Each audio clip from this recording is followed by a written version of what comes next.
Hi all வணக்கம் and welcome. இது நம்ம சேனல், நம்ம பேசுவோம். ஹாய் சரண், வெல்கம் பேக். ஓகே சரண், ஸோ இந்தியா விசஸ் ஆப்கானிஸ்தான் ஓடி சீரியஸ் சரண், அது போயிட்டு இருக்கு. ஃபர்ஸ்ட் மேட்ச் தரம்ஷாலால் நடந்தது. ஒரு ரெயின் ட்ரங்கேட்டட் மேட்ச்னு சொல்லலாம். ஆல்மோஸ்ட் 2020 மாதிரி தான், 25 ஓவர்ஸ் கேம் அது. ஸோ நல்லா அடிச்சாங்க ஆப்கானிஸ்தான். ஃபர்ஸ்ட் இன்னிங்ஸ் முடியும் போது கொஞ்சம் சேலஞ்சா இருக்குமோ அப்படின்னு நினைச்சேன் சரண், பட் இல்ல. இந்த பேட்டிங்க்கு அகேன்ஸ்டா வந்து ஒண்ணுமே பண்ண முடியாது அப்படின்னு காமிச்சிட்டாங்க. ரோஹித் இதுக்கே அடிக்கல அந்த மேட்ச். ஸோ பேசுவோம் சரண் டீப்பா. ஸோ இனிஷியல் தாட்ஸ் என்ன சரண்? ஆப்கானிஸ்தான் ஃபர்ஸ்ட் இன்னிங்ஸ் எப்படி பார்த்த? நம்ம பவுலிங் எப்படி பார்த்த? இனிஷியல் ஃபேஸ்ல எப்பயும் போல ரன்னை டிராப் பண்ணிட்டாங்க.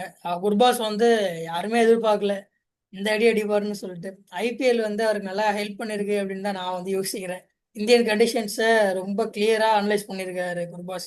அவங்க டீம்லேயே இந்த அளவுக்கு ஒரு பிச் அனலைஸ் பண்ணி அடிப்பாரு. 8-4 8-6 அந்த விதத்துல நான் சூப்பரா பார்க்குறேன் ஆப்கானிஸ்தானோட இம்ப்ரூவ்மெண்ட்டை. அவர் கூட இன்னும் ஒரு 2-3 பேர் கான்ட்ரிபியூட் பண்ணியிருந்தாலே போதும், நல்லா இன்னுமே நல்ல ஸ்கோர் வந்துருக்கும். ஆனா இதுவே அவங்கள பொறுத்தவரைக்கும் அவங்க பேட்டிங் சைடுக்கு 25 ஓவர்ஸ்க்கு 194 ஒரு பெஸ்ட் ஸ்கோரை தான் நான் பார்த்தேன். ஆனா இந்தியன் டீமோட பேட்டிங் சைடுகளை வந்து நீங்க 250 அடிச்சாலும் சீக்கிரமா அடிச்சிருவாங்க அப்படின்ற மாதிரியான ரேஞ்சில் தான் இருக்காங்க. ஸோ அந்த விதத்துல ஓவரால் நல்லா ரெண்டு சைட்லயுமே நல்ல கான்ட்ரிபியூஷன் இருந்துச்சு. பவுலிங் தான் டிபெண்ட் ஆக போகுது லாஸ்ட்ல அப்படின்னு தான் இருந்தது. ஸோ அதையும் மேனேஜ் பண்ணிட்டாங்க. கரெக்ட் சரண், எஸ். நம்ம பவுலிங் பத்தி பேசும்போது அந்த பையன் குர்னூர் பிராரை கொண்டு வந்தாங்க. நான் நினைச்சேன் பிரின்ஸ் யாதவ் உள்ள எடுத்தப்ப பிரின்ஸ் யாதவ் தான் ஆடுவாங்க ஃபர்ஸ்ட் மேட்ச் அப்படின்னு நினைச்சேன். பட் அந்த குர்னூர் பிராருக்கு போயிருக்காங்க சரண். செமையா போட்டான் அந்த பையன். நான் பார்த்தேன் அந்த திரும்பவும் நான் ஹைலைட்ஸ்லயும் அந்த பையன் பவுலிங் வச்சு பார்த்தேன். நல்லா 148 149 கண்டினியூஸா பவுன்ஸ் ஏறிட்டு கும்மு கும்முன்னு போட்டாங்க. நல்லா இருந்தது பாக்குறதுக்கு. ஃபர்ஸ்ட் மேட்ச் மாதிரி தெரியல. நிறைய பேர் கேட்டது என்னன்னா, ஐபிஎல்ல வந்து குஜராத் டீமோட இந்த இவர் இருந்தாரு, அந்த குர்னூர் பிரார். ஆனா ஒரு மேட்ச் கூட சான்ஸே தரல கில்லு. ஸ்ட்ரெயிட்டா வந்து ஒன் டேல வந்து இறக்கியிருக்காங்க. நல்லா போட்டாரு சரண். அந்த பவுலிங் எப்படி பாக்குற? அண்ட் நம்ம மத்த பவுலர் ஹர்ஷ் தூபேக்கு ஒரு டெபியூட் அவருக்குமே. அவரும் கொஞ்சம் டீசெண்டா போட்டாரு, கொஞ்சம் அடியும் வாங்கினாரு மிக்ஸ்டு. ஸோ எப்படி பாக்குற? அவரே வந்து 6 ஃபீட் ஹைட்னா, செம்ம ஹைட் அவரு. அவருடைய டெலிவரிங் ஹைட் இன்னும் அதிகம்.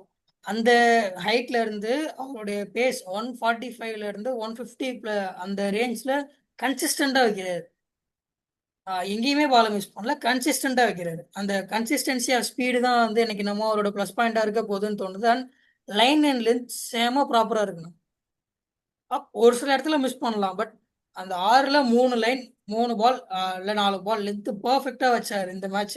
எதிர்பார்க்கவே இல்லை நல்லா சூப்பரா போடுவாருன்னு சொல்லிட்டு. கண்டிப்பா நான் பிரின்ஸ் யாதவ்ல தான் போவாங்கன்னு நினைச்சேன். ஆனா எங்க இருந்தோ ஒரு கூட்டு வந்து ஆட வச்சு ஒரு மிராக்கல் பண்ற மாதிரி பண்ணிட்டாரு. அதே மாதிரி சூப்பரா இருந்துச்சு அவரோட பால் பார்க்கறதுக்கு. அஷ்டுமே கொஞ்சம் ஸ்டார்டிங் நல்லா போட்டிருந்தாரு. அண்ட் போக போக அடிச்சிட்டாங்களோ அப்படின்னு தான் தோணுச்சு. ஆனா அவருமே 3 விக்கெட் ஹால், பிராருமே வந்து 3 விக்கெட் ஹால் நல்லா போட்டிருந்தாங்க. அண்ட் சடனா வாஷிக்கு நடுவில் ஒரு ஓவர் கொடுத்தாரு. ஒரு 19 ரன்ஸ் போயிடுச்சு. எனக்கு என்ன பாவமா இருக்குன்னா, வாஷிய கடைசியில பார்ட் டைமராகவே ஆகிட்டாங்க. அவருக்கு ஓவர் வந்து ஐபிஎல்லையும் கொடுக்க மாட்டாங்க, ஒன் டேலையும் கொடுக்க மாட்டாங்க. இப்படியே போனா எனக்கு என்னமோ அப்ப வெறும் பேட்டரா மட்டும்தான் வாஷியை ஆமா. ஆடுறாங்கன்னு தோணுது தரன். டெஸ்ட் மேட்ச்ல அதான் ஆச்சு. என்னன்னே தெரியல. ஏன் வந்து அவர் ட்ரஸ்ட் பண்ணி கண்டினியூஸா ஒரு 3 ஓவர் 4 ஓவர்ஸ் லிமிடெட் ஓவர்ஸ்ல கொடுக்க மாட்டாங்கன்னு தெரியல. அதான் ஒரு எனக்கு பக்கம் நீ சொன்ன மாதிரி. எனக்கு இந்த இந்த ம். குஜராத்தோட மைண்ட் செட்டே வந்து ஒரு மாதிரி டிஃப்ரெண்டா இருக்கு. ராகுல் திவாத்தியா வந்து பவுலரா தான் உள்ள வந்தாரு. ஆனா இப்ப வெறும் பேட்ஸ்மேனா தான் ஆடுறாரு. அதுவும் இம்பாக்ட் பேட்ஸ்மேனா ஆடுறாரு. பவுலிங்கும் போடுறது இல்ல. இம்பாக்ட் பேட்ஸ்மேனா வந்து 2 பால் தான் ஆடுறாரு. ஆனா அவர் டீம்லயும் வச்சிருக்காங்க. ஷாருக்கானும் அப்படிதான். அதே மாதிரி இப்போ பவுலரா வந்து வாஷிங்டன் சுந்தரா பவுலிங் கொடுக்கறதே இல்லை. நம்பர் 3 நம்பர் 4 நம்பர் 5 இந்த ரேஞ்சில் வந்து ஆட வைக்கிறாங்க. பேஸ்ட் அப் அந்த விக்கெட்ஸ்ல ஆட வைக்கிறாங்க. ஸோ அவங்க மைண்ட் செட் பொறுத்து தான் எல்லாமே பண்றாங்களா, இல்ல டீமுக்கு எது இப்படின்ற மாதிரி பண்றாங்களா, இல்ல எனக்கு அது சுத்தமா புரியல. ஆனா ஒரு மாதிரி அந்த டிஃப்ரெண்டா பண்ணிட்டு இருக்காங்க. அந்த குவாலிஃபயர் டூல சாய் கிஷோரை உள்ள எடுத்து ஒரு ஓவர் கூட கொடுக்கல. அதுதான் சம்பந்தமே இல்லை. அதுல எடுக்கணும்னு அவசியமே இல்லை. ஆனா எடுத்தாங்க, கொடுக்கவும் இல்லை, சும்மா வச்சு அனுப்பிட்டாங்க. அது புரியல தரேன். அதுதான் ஐபிஎல்லயும் அப்படிதான் நடக்குது, ஒன் டேலயும் அப்படிதான் நடக்குது. வாஷி வந்து நல்ல பவுலர் என்னை பொறுத்த வரைக்கும் ஆமா. நான் பாக்குறேன். ஆனா அவன் பவுலிங் வந்துட்டு யூஸ் பண்ண மாட்டாங்க அந்த அளவுக்கு, ஏன்னு தெரியல. அட்லீஸ்ட் சரி பேட்டிங்காவது அவர் அவர் டீமோட இருக்காரு, எல்லா செட்டப்லயும் எல்லா ஃபார்மேட்லயும் இருக்காரு. அதை பார்க்கும்போது கொஞ்சம் சந்தோஷமா இருக்கு சார். அண்ட் அதுதான் எனக்கு வந்து நான் ரொம்ப பிடிச்சது நான் சொல்லுங்க. உங்ககிட்ட ஏற்கனவே சொன்னேன்.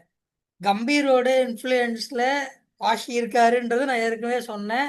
கண்டிப்பா இருக்காருன்றதை நீங்க ஒத்துக்கணும். கரெக்ட் தான், எல்லா ஃபார்மேட்லயும் இருக்காருன்னா ஸ்டார் பிளேயர்ஸ் அந்த மாதிரி இருக்க முடியும். ஸோ வாஷி ஆமா. அதுல இருக்கிறத பார்க்கும்போது கண்டிப்பா நீ சொன்ன மாதிரி இருக்கு, அந்த ஒரு இன்ஃபுளுன்ஸ் சொல்லலாம், நம்பலாம்.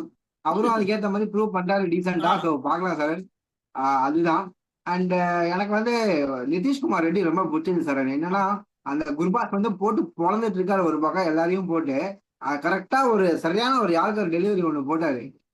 எதிர்பார்க்கவே இல்லை நான், அந்த மாதிரி செம்மையா இருந்துச்சு. அவருடைய பவுலிங் ரொம்ப பிடிச்சது சார். எனக்கு என்னன்னா ஹர்திக் பாண்டியா இல்லைன்னா கூட இனி கவலைப்பட தேவையில்லை, ஒரு யங்ஸ்டரை டெவலப் பண்றோம்னு கம்பீர் வந்து சபதம் எடுத்துட்டு வந்து நிதிஷ்குமார் ரெட்டி எடுத்த மாதிரி இருந்தது. செம்மையா ஆமா. வந்து அவரும் பர்ஃபார்ம் பண்ணிட்டு இருக்காரு. எஸ் சார், நல்ல ஒரு இது இருக்கு அவருக்குமே. 2027 வேர்ல்ட் கப்போடைய ஸ்குவாட்ல வந்து அவர் கண்டிப்பா ஒரு இடம் இருக்கும்னு நான் நினைக்கிறேன் சார், இப்படியே பர்ஃபார்ம் பண்ணா. அண்ட் இதுதான் பவுலிங் நீ எப்படி பாக்குற அது? அது கண்டிப்பா இருக்குண்ணா. ஏன்னா நல்லா லென்ஸ்ல போடுறாரு. எல்லா பாலும் கண்டிப்பா ஓவருக்கு லூஸ் பால்ஸ் நிறையாவும் போடுறாரு. ரன்ஸும் குடுக்குறாரு நிறைய இடத்துல. முக்கியமான இடத்துல ரன்ஸ் குடுக்குறாரு. பட் அந்த தேவையான விக்கெட்ஸை வந்து கண்டிப்பா எடுக்கிறாரோ?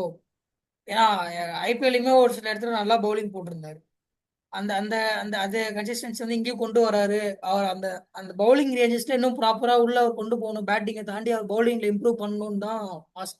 நல்லா பண்ணியிருந்தாருன்னா கண்டிப்பா 27ல எடுத்துருவாங்க. வேர்ல்டு கப்ல கையில கண்டிப்பா இருப்பாரு. கண்டிப்பா, ஏன்னா நல்ல ஒரு கெப்பாசிட்டி இருக்கு அவருக்கும். ஒரு 60% ஆஃப் ஹர்திக் பாண்டியா மாதிரி பர்ஃபார்ம் ம். பண்ணாலே போதும்னு நினைக்கிறேன் அந்த ஒரு ஆமா. ரோலுக்கு, அந்த பிரைம் ஹர்திக் பாண்டியா. பார்க்கலாம் சார். அண்ட் அப்படியே நம்ம பேட்டிங் பார்க்க வந்தேன்னா அங்கதான் நீ சொன்ன மாதிரி அந்த ரோஹித் சர்மா, நம்ம பேசினதுக்கு போன வீடியோல கூட அந்த ரோஹித் சர்மா பின்னாடி கத்தி தொங்குதா. ஒரு பக்கம் வந்து வைபவ் சூரியவன்சி, இன்னொரு பக்கம் யார் அவரு நம்ம எஸ்எஸ்வி ஜெய்ஸ்வால், நிறைய பேர் ஓப்பனர்ஸ் இருக்காங்க. நீ சொன்ன மாதிரி ரோஹித் சர்மா அவரை வந்து எதுவும் டிஸ்டர்ப் பண்ணக்கூடாதா, நீ எப்படி பாக்குற அவரோட ஸ்பெசிபிக் ரோல்? இல்ல நான் நான் நான் வந்து 360 பிளேயரா வந்து எல்லாருமே வந்து சூரியகுமார் யாதவ் சொல்லுவாங்க, ஏபி டிவிலியர்ஸ் சொல்லுவாங்க. ஆனா நீங்க எந்த பால் போட்டாலும் அந்த பாலுக்கு ஒரு 3 ஷாட் வச்சிருப்பாரு ரோஹித் சர்மா. அதாவது மோர் டெக்னிக்கலி தேன் விராட் கோலி அப்படின்னு சொன்னா நான் ரோஹித் சர்மாவை தான் சொல்லுவேன். ஏன்னா வந்து அந்த மாதிரியான ஒரு பிளேயர் அவர். இப்போ கரண்ட்ல இருக்க யங்ஸ்டர்ஸ் கிட்ட என்ன ப்ராப்ளம்னா ஓப்பனிங் பொசிஷனுக்கு எக்கச்சக்கமா இருக்காங்க. அவரோட பொசிஷன் எடுத்துக்கிறதுக்கு பின்னாடி ஒரு 10 பேர் இருக்காங்க. இப்போ அவர் ஒரு 2 3 மேட்ச் பண்ணாருன்னா கம்பீர் வெளியே உட்கார வச்சிருவாரோ அப்படின்றது தான் வந்து ஆஹ், இருக்கு. ஏன்னா ஆக்சுவலி ஆல்ரெடி விராட் கோலியும் கம்பீரும் பேசிக்க மாட்டாங்க. அது நமக்கு காமனா தெரியும். இப்போ இப்போ இப்போ என்ன ரூமர்ஸ் அண்ட் சோர்ஸ் வந்து சொல்லிட்டு இருக்காங்க அப்படின்னா ரோஹித் சர்மாவும் அஜித் அங்ககருமே செலக்டர்ஸ் அவருக்குமே வந்து ஒரு சரியான கான்வர்சேஷன் இல்லை, கான்ட்ரவர்சியா போயிட்டு இருக்கு. என்ன ஆக போகுது 27 வேர்ல்டு கப்ல அவர் எடுப்பாங்களா மாட்டாங்களான்றது இன்னும் கொஸ்டின் மார்க்காக தான் இருக்கு அப்படின்னு போயிட்டு இருக்கு. ஸோ கண்டிப்பா எனக்கு என்னமோ ரிஸ்க் தான் நினைக்கிறேன் நான். ஆனா அவர் இருக்கணும்ன்றது தான் என்னோட ஆசை. என்ன பண்ண போறாங்கன்னு தெரியல செலக்டர்ஸ். கண்டிப்பா, ஏன்னா எக்ஸ்பீரியன்ஸ் அப்படிங்கிற ஒண்ணு வந்து நீ ஐபிஎல் கூட நீ எடுத்துக்கோ, எந்த டீம் ஐபிஎல் கப் அடிச்சாலுமே அந்த டீம்ல எக்ஸ்பீரியன்ஸ் பிளேயர்ஸ் தான் மேக்ஸிமம் இருப்பாங்க. சிஎஸ்கேலயா இருக்கட்டும், எம்ஐ ஜெயிச்சப்ப எம்ஐ இல்ல ஆர்சிபி இப்போ 2 வருஷம் ஜெயிக்கும் போதுமே எல்லாமே எக்ஸ்பீரியன்ஸ் பிளேயர்ஸால தான் வந்து அந்த கிரன்ச் மூமெண்ட் வந்து கிராக் பண்ண முடியும். நீ சொன்ன மாதிரி அந்த வகையில பார்க்கும்போது அவர் நல்லா ஃபிட்டா தான் இருக்காரு ரோஹித் சர்மா. ஏன்னா இந்த மாதிரி கொஞ்சம் ரன் வரல அப்படிங்கிறப்போ, நேற்று ஒரு ரன் அவுட் அன்பார்ச்சுனேட் அது. அதுக்கப்புறம் ஒரு கடைசியா அந்த ஒரு ஆஸ்திரேலியா சீரீஸ்ல அடிச்சாரு, அண்ட் அதுக்கப்புறம் ஒரு 2 சீரீஸ் அடிக்கல. ஐ மீன் கம்மியான ஸ்கோர் அடிச்சாரு. அப்படிங்கிறப்போ அதனாலதான் எனக்கு அந்த கேள்வி வருது, ஒருவேளை எல்லாரும் வந்து சூரியவன்ஷி ஜெய்ஸ்வால் அந்த மாதிரி எல்லாம் திரும்ப பார்த்துட்டு இருக்காங்களா, இல்ல இவரை வச்சே கண்டினியூ பண்ணலான்ற ஒரு எண்ணத்துல என்ன மைண்ட் செட்ல இருக்காங்கன்னு தான் தெரியல எனக்குமே. நீ ஆல்ரெடி சொன்ன மாதிரி ஆல்ரெடி 39 இயர்ஸ் நினைக்கிறேன். இப்போ இன்னும் 2 இயர்ஸ் போச்சு. நெக்ஸ்ட் இயர் 40 41ல தான் வந்து இப்போ ஆடுவார் அப்படின்னா அந்த ஃபிட்னஸ் ரேஞ்ச் கண்டிப்பா செக் பண்ணுவாங்க நான் அவர் ஆடுறதுக்கு. அதில் கிளியர் பண்ணிட்டாருன்னா கண்டிப்பா இருப்பாரு. மேக்ஸிமம் எனக்கு நமக்கு இருப்பாருன்னு தான் தோணுது. கண்டிப்பா இது ஒரு பிஸ்னஸா அவங்க பாக்குறாங்க அப்படின்னா ஐபிஎல் ஃபேன்ஸ் வந்து அந்த மேட்சஸை பார்க்கணும் அப்படின்னா அவர் கண்டிப்பா இருப்பாரு. அண்ட் அந்த விஷயத்துல பிரச்சனை இருக்காதுண்ணா. வேர்ல்ட் கப்ல கண்டிப்பா ஆடுவாரு. கரெக்ட் தான். ஸோ அதான் இப்போதைக்கு அப்படியே போயிட்டு இருக்காரு. அவரை விளையாடிட்டு இருக்கிற அந்த ஒரே ஒரு ஃபார்மல் இது அப்படிங்கிறதுனால கண்டிப்பா ஃபேன்ஸும் எக்ஸ்பெக்ட் பண்ணுவாங்க அதுதான். அண்ட் மேனேஜ்மெண்ட் அதான் பாக்குறாங்கன்னு நினைக்கிறேன். மத்த எல்லாரையும் கம்பேர் பண்ணும்போது ரொம்ப யங் ஏஜ் தான். ஸோ வெயிட் பண்ணலாம் இன்னும் 2, 3 வருஷம் கூட என்ன பொறுத்த வரைக்கும். ஜெய்ஸ்வாலா இருக்கட்டும், சூரியவன்ஷி ரொம்ப சின்ன பையன். ஸோ வெயிட் பண்ணலாம் எல்லாருமே. ரோஹித் சர்மா பண்ணட்டும். அண்ட் சுப்மன் கில் சரண் திரும்ப இங்க ஒரு 84 வச்சாரு. குயிக்கா அடிச்சு விட்டாரு போட்டு. ஒரு T20 மோட்ல போயிட்டாரு. So அதான் எனக்கு சுப்மன் கில் கிட்ட ஒரு பக்கம் பிடிச்ச விஷயம் என்னன்னா, எந்த ஃபார்மேட்டா இருந்தாலும் அந்த ஒரு ஃபார்மேட் மைண்ட் செட்ல வந்து கரெக்டா ஆடி கொடுத்துறாரு. நீ எப்படி பாக்குறாரு? கண்டிப்பா ஏன்னா எல்லாருமே ஒரு பிரின்ஸ்ன்னு சொல்றதுக்கான ரீசன் இருக்கு. ஏன்னா நல்லா பெர்ஃபார்ம் பண்ணிட்டு தான் இருக்காரு. கன்சிஸ்டண்டா பெர்ஃபார்ம் பண்றாரு. அதுவும் கேப்டன்சி டாஸ்க் அவர் கிட்ட போனதுக்கு அப்புறம் இன்னும் நல்லா பெர்ஃபார்ம் பண்றாரு இந்தியன் டீமுக்கு. அஹெட் ஆஃப் ஒரு 50 அடிச்சாலுமே அதை 100 கன்வெர்ட் பண்ணிடுறாரு. மோர் தென் 50 ஹண்ட்ரட்ஸ் அதிகமாக அடிச்சிருக்காரு கேப்டன்சி வந்ததுக்கு அப்புறம். ஸோ அந்த கன்சிஸ்டன்சி அவர்கிட்ட இருக்கு. ஸோ ஆனால் அந்த T20 ஃபார்மேட்ல அவரை பிட்னும் நிறைய பேர் இருக்காங்க அப்படின்றதால தான் என்னமோ T20ல மட்டும் அவர் இல்லையோன்னு தோணுது. 50 ஓவர்ஸ் அண்ட் டெஸ்ட்ல ரொம்ப நல்லா பண்ணிட்டு இருக்காரு. நான் அவரை குறை சொல்ல விரும்பல. ஏன்னா நான் என்ன அவரை குறை சொல்லுவேன் அப்படின்னா அவரோட இன்ஃப்ளூயன்ஸ் அதிகமாக யூஸ் பண்றாரோ அப்படின்ட்டு தான் நான் பாக்குறேன். More than of other players try to அவருடைய அவருக்குன்னு இருக்கு பிளேயர்ஸ் அவர் எடுத்துக்க ட்ரை பண்றாரு அப்படின்ற விஷயத்த நான் பாக்குறேன். ஏன்னா இன்ஃபுளுன்ஸ் கண்டிப்பா இருக்கலாம், பட் இந்த அளவுக்கு இருக்கணும்லாம் இல்ல. கரெக்ட் தான். ஏன்னா இஷான் கிஷான் நீ சொன்ன மாதிரி நீங்க நம்பர் 3 ஆடினார், நல்லாவே ஆடினாரு. பட் அவர் எங்க இருந்து வந்தாரு அப்படின்னு தான் கேட்கணும். ஏன்னா அவர் விராட் கோலி இல்லைன்னா அதுக்கு முன்னாடி நல்லா பர்ஃபார்ம் பண்ண யாராவது இறக்கி இருக்கணும். பேக்கப்ல இதுக்கு முன்னாடி இருந்தது ஒரு ஜெய்ஸ்வால், ஒரு ருத்துராஜ் கெய்க்வாடு. அவங்க யாரும் இல்லாம டக்குன்னு சடனா வந்து இஷான் கிஷனை உள்ள போட்டு அவர் நல்லா ஆடினாரு, ஓகே. பட் அந்த T20 மோடையே இங்க கொண்டு வர்றது எனக்குமே வந்து சரியா படல. அவர் T20 நல்லா பண்றாரு. ஸோ T20 செட்டப்ல அவர் இருக்கணும். நம்பர் 3 அவர் விளையாடினா அது ஓகே.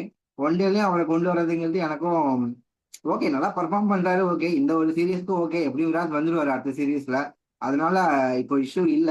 அண்ட் ஸ்ரேயஸ் ஐயர் இருந்தாரு. KL ராகுல் வழக்கம் போல அவரு ஒரு எனக்கு அதுதான் சார். KL ராகுல் கிட்ட எனக்கு இன்னொரு ரொம்ப பிடிச்ச விஷயம், அவரும் சுப்மன் கில் மாதிரி தான். எந்த ஃபார்மேட்ல எடுத்துமே விட்டாலும் அந்த ஃபார்மேட் மைண்ட் செட்டை கொண்டு வந்து இந்த இடத்துல வந்து டக்குனு ஃபினிஷ் பண்ணி கொடுக்கணுமா, நான் வந்து அடிச்சு கொடுக்குறேன்னு டப்பு டிப்புன்னு அடிச்சு முடிச்சாரு.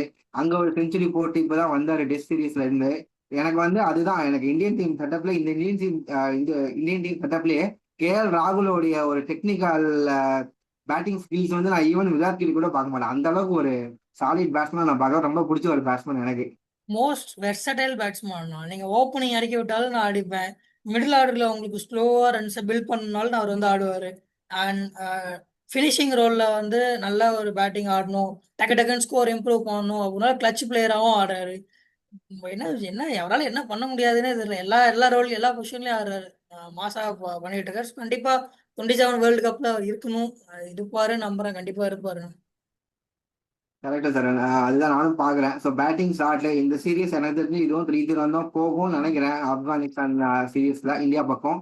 அண்ட் அவங்க பவுலிங் பேஸா எதுவும் பார்க்கல சார். ரஷீத் கான் ஒரு விக்கெட் எடுத்தாரு, பட் அவருமே எக்ஸ்பென்சிவா இருக்காரு. அந்த ரெகுலர் பவுலர் அந்த ஃபசலுல்லா ஃபருக்கி அவங்க எல்லாம் யாரையுமே காணும். என்ன ஆச்சுன்னு தெரியல. அந்த மாதிரி பவுலர்ஸ்லாம் விட்டுட்டாங்களா இல்ல அவங்க இன்ஜுரியா என்னன்னு தெரியல அவங்க டீம்ல. ஸோ ரொம்ப வீக்கா தெரியுது பவுலிங், அந்த ஆப்கானிஸ்தான் பவுலிங் பார்க்கும்போது சார். அவங்க வந்து எப்ப நபி எல்லாம் வெளியே உட்கார வச்சுட்டு ஒரு கரண்டான டேலண்ட்டுக்கு உள்ள கொண்டு வர போறாங்கன்னு தெரியல. இன்னும் நபியை வச்சு ஆடிக்கிட்டு இருக்காங்க. இருக்காங்க நான் அவங்க நான் தான் சொன்னேன், நபியோடைய பையன் வந்து இப்ப ஆடிட்டு இருக்காரு டொமஸ்டிக்ல ஆப்கானிஸ்தானுக்கு. அவருடைய கண்டிப்பா எய்மே அவரும் அவன் பையனும் சேர்ந்து ஆப்கானிஸ்தான் ஆடுறதுன்னு நினைக்கிறேன். வேர்ல்டு கப் ஆடதான் போறாரு பாருங்க. நான் 27ல கண்டிப்பா ஆடதான் போறாரு. அதான் போயிட்டே இருக்கு. அவர் வந்து விளையாடுறது பிரச்சனை இல்லை, ஆனா அந்த கன்சிஸ்டன்ட் பர்ஃபார்மன்ஸ் வர மாட்டேங்குது அந்த பொசிஷன்ல. ஒரு நபியை சிக்ஸ் இன்னைக்கும் வச்சாரு. வந்துட்டு 9 ரன்ஸ் நினைக்கிறேன். ஒரு சிக்ஸ் அடிச்சாரு லாங் 105 மீட்டர்ஸ்க்கு ஒரு சிக்ஸ் அடிச்சாரு. அவ்வளவுதான், அடுத்த பால் அவுட் ஆயிட்டாரு. அவங்க டீம் நிறைய இருக்கு சார் லூப் ஹோல்ஸ். அந்த அந்த டாப் ஆமாங்க. ஆர்டர்ல வந்து இன்னைக்கு குர்பாஸ் அடிச்சாரு. பட் அந்த இப்ராஹிம் ஜத்ரான் அவர் நல்ல பிளேயர். அவர் அடிக்கலைன்னா இந்த டீம் வந்து இந்த மாதிரி தான் வைஷல் அட்லீஸ்ட் ஒரு மேட்ச் ஜெயிச்சா கூட அவங்க ஒரு விக்டரியோட போகலாம்னு நினைக்கிறேன். இந்தியா கிட்ட ஆமா. இன்னும் 2 மேட்ச் இருக்கு. ஏதாவது ஒரு மேட்ச் வின் பண்ணா கூட அவங்களுக்கு வந்து பாசிட்டிவ் எடுத்துட்டு போவாங்கன்னு நினைக்கிறேன். Coming to the world cup அவங்களுக்கும் வந்து நிறைய பார்க்க வேண்டியது இருக்கு சார். ஸோ நம்ம இந்தியா தரப்புல இதுதான் வேற ஏதாவது இருக்கா பேச வேண்டியது talking points? Head of India வந்து கண்டிப்பா இருக்குண்ணா. ஸ்ரேயஸ் ஐயர் இருக்காருல்ல, அவருடைய ரோல் வந்து இப்போ அந்த கம்மிங் லாஸ்ட்ல இருந்து எனக்கு என்னமோ அந்த அந்த ஷாட் வந்து ரொம்ப அலட்சியமா அந்த மாதிரி இருக்கு. அந்த இடத்துல ஷாட்டே கொஞ்சம் தேவையில்ல. டிப் ஆயிடுச்சு இல்லையா அவருடைய ஆஹ் ஃபார்ம்? கொஞ்சம் குறைஞ்சிருக்கோ அப்படின்ட்டு தான் நான் பாக்குறேன். ஏன்னா அந்த அந்த ரேஞ்சை வந்து மிஸ் பண்றாரு. ஏன்னா அவர் இன்னும் அந்த அந்த இது கொண்டு வரல. ஏன்னா லாஸ்ட் சீரீஸ்ல அவங்க லாஸ் ஆகுறப்போ ஒரு மேட்ச் நல்லா பெர்ஃபார்ம் பண்ணி கேம் கொண்டு வந்தாரு. அதுக்கு அடுத்து எதிரையுமே நல்லா பெர்ஃபார்ம் பண்ணல. சொல்லி சொல்லியே கண்ணு வச்சிட்டாங்களா இல்லை என்னமோன்னு தெரியல. சுத்தமா மனுஷனுக்கு படவே இல்லை. அதுவும் அந்த ஒரு ஷார்ட் பால் நல்லா அடிச்சாரு. லாங்ல 4 அடிச்சாரு. அதே மாரி திரும்பவும் அடிக்க போயிட்டு நேரா கையில குடுத்துருவாரு. ரொம்ப அலட்சியமான ஷாட் அது. ஸோ அவர் அவர் இம்ப்ரூவ் பண்ணணும்னு நான் நெனைக்கிறேன் நான் அகைன். அதான் எனக்கு என்னமோ அவர் சீக்கிரமா முடிக்கலாம்னு நினைச்சு அடிக்க போய் அவுட் ஆயிடுவாரோன்னு ம். தோணுது. But okay sir. Shreyas Iyer அவர் வந்து இப்போ T20 கேப்டன். அவர் எனக்கு தெரிஞ்சு பிக்கப் பண்ணிடுவாருன்னு நினைக்கிறேன். அடுத்து 2 சீரிஸ் இருக்கு. அயர்லாந்து and இங்கிலாந்தோட T20 சீரிஸ் இருக்கு. ஸோ அங்க அடிச்சு திரும்ப இங்க வந்து ஒரு மாதிரி இதுக்கு முன்னாடியுமே அவர் இந்த நம்பர் 4ல இதே மாதிரி தான் ஆடுவாரு. கொஞ்சம் ஸ்லோவா ஸ்டார்ட் பண்ணி அப்படியே பிக்கப் பண்ணுவாரு. எனக்கு தெரிஞ்சு அவர் பிக்கப் பண்ணிடுவாரு சரண். நம்ம இப்ப பார்க்க வேண்டியது என்னன்னா அந்த நம்பர் 3 விராட் கோலி உள்ள வந்ததுக்கு அப்புறம் டீம் எப்படி இருக்கு. அண்ட் பவுலிங்ல வந்து பும்ரா உள்ள எப்ப எடுத்துட்டு வர போறாங்கன்னு தெரியல. எந்த சீரீஸ்க்கு. ஏன்னா அவர் எனக்கு தெரிஞ்சு அவர் ஒன் டே சீரிஸ் வரும்போதெல்லாம் ரெஸ்ட் பண்ற மாதிரி இருக்கு. இப்படியே போச்சுன்னா இன்னும் ஒரு 4-5 சீரிஸ் தான் இருக்கும்னு நினைக்கிறேன் வேர்ல்ட் கப்புக்கு முன்னாடி. ஸோ அவரை வந்து ஒரு முக்கியமான சீரீஸ்லாம் விளையாட வைக்கணும். அவரு விளையாடும் போது அவருக்கு பார்ட்னரா யார் ஆட போறா? அர்ஷ்தீப் சிங்கை கண்டினியூ பண்ணுவாங்களா? இல்ல சிராஜ் உள்ள வருவாரான்னு தெரியல. பிரதீப் கிருஷ்ணா வேற இருக்காரு. எனக்கு இந்த பவுலர்ஸ் வந்து ஆனா இன்னும் ஃபிக்ஸ் ஆகிற மாதிரி தெரியும். முக்கியமான ஒருத்தர விட்டீங்க. ஹர்ஷித் யாரு? ராணான்னு ஒருத்தர் இருக்காரு. ஆஹ் அவர் தான் அங்க வந்து கரெக்ட். அவர் தான் அப்படியே ஸ்ட்ரெயிட்டா நீங்க வாங்க நீங்க வந்து ஆடுங்க அப்படின்ற மாதிரி ஆடிட்டு இருக்காங்க. ஸ்ட்ரெயிட்டா உள்ள கொண்டு வந்துருவாரு. கண்டிப்பா இது ஹர்ஷித் இது ராணா தான் இதுல இருக்கும். இல்லாததே எனக்கு ஆச்சரியமா தான் இருக்கு அவரு. ஆமா, அதுதான் நானும் யோசிச்சேன். கரெக்ட் தான். அவரும் உள்ள வந்துட்டாருன்னா வந்து இந்த பவுலர்ஸை பொறுத்த வரைக்கும் எப்படி ரொட்டேட் பண்ண போறாங்கன்னு தெரியல. நிறைய வந்து ஃபாஸ்ட் பவுலர்ஸ் இருக்காங்க. அவங்க இப்ப ஹர்ப்ரீத் இந்த குர்னூர் பிரால வேற யூஸ் பண்ணிட்டாங்க. அவர் நல்லா பண்றாருன்னா அவரை கண்டினியூ பண்ணி ஆகணும். பிரின்ஸ் யாதவுக்கு எப்ப கொடுக்க போறாங்கன்னு தெரியல சான்ஸ். சிராஜ் உள்ள வரணும். நிறைய இருக்கு. இது இல்லாம நம்ம அந்த 2 குதிரையை ஓரம் கழிச்சாங்களான்னு தெரியல. அந்த ஷமி அண்ட் புவி அவங்க ஃபியூச்சர் அவ்வளவுதான். அவ்வளவுதான் நினைக்கிறேன். ஆல்மோஸ்ட் முடிஞ்சுத. முடிஞ்சு அவ்வளவுதான். இதுக்கு மேல வந்து டாக்கே இல்ல. போதும் உட்காந்துருங்க அப்படின்ற மாதிரி தான் சைலண்டா அப்படியே ஒதுக்கிட்டாங்க. ரைட்டு. அவ்வளவுதான். அந்த சந்தோஷ் சுப்ரமணியம்ல ஜெயம் ரவி சொல்ற மாதிரி அவ்வளவுதான். முடிஞ்சு அவ்வளவுதான். ஆசினி போயிட்டா அப்படின்ற மாதிரி 2 பேரையும் அமுச்சு விட்டாங்கன்னு நினைக்கிறேன் நானு. ஸோ பார்க்கலாம். ஸோ அவங்க எனக்கு தெரியல. இதுக்கு முதல்ல ஐபிஎல் ஆடி அட்லீஸ்ட் அங்கேயாவது கொஞ்சம் சந்தோஷமா இருக்கட்டும்னு நினைக்கிறேன். ஐபிஎல் பெர்ஃபார்ம் பண்ணி பார்க்கலாம். இந்தியா சீரியஸ் அடுத்து ஸ்ரீலங்கா தான். அவங்களுக்கும் ODI சீரிஸ் வரும்னு நினைக்கிறேன் அடுத்த மாசத்துல. விராட் திரும்ப வந்தாருன்னா ரோஹித் திரும்ப வந்து பேக் டு ஃபார்ம் கொஞ்சம் ரன்ஸ் அடிச்சாலும் நல்லா இருக்கும்னு நினைக்கிறேன் சரண். பார்க்கலாம் அடுத்த வீடியோஸ்ல அவங்களுடைய செட்டப் எப்படி இருக்கு ODI செட்டப் அப்படின்ட்டு. இந்த சீரிஸ் பொறுத்தவரைக்கும் எனக்கு தெரிஞ்சு டன் அண்ட் டஸ்டர் தான் நினைக்கிறேன். கண்டிப்பா. சுப்மன் கில் நல்ல ஃபார்ம். எல்லாருமே அடிச்சுப்பாங்க. இதே ஐயருமே வந்து அடுத்த மேட்சத்தை அடிச்சுட்டு வரேன்னு நினைக்கிறேன் சரண். பார்க்கலாம் வெயிட் பண்ணி. Thanks Charan. Thanks for joining இந்த வீடியோ. ஓகேண்ணா, பாய்ண்ணா.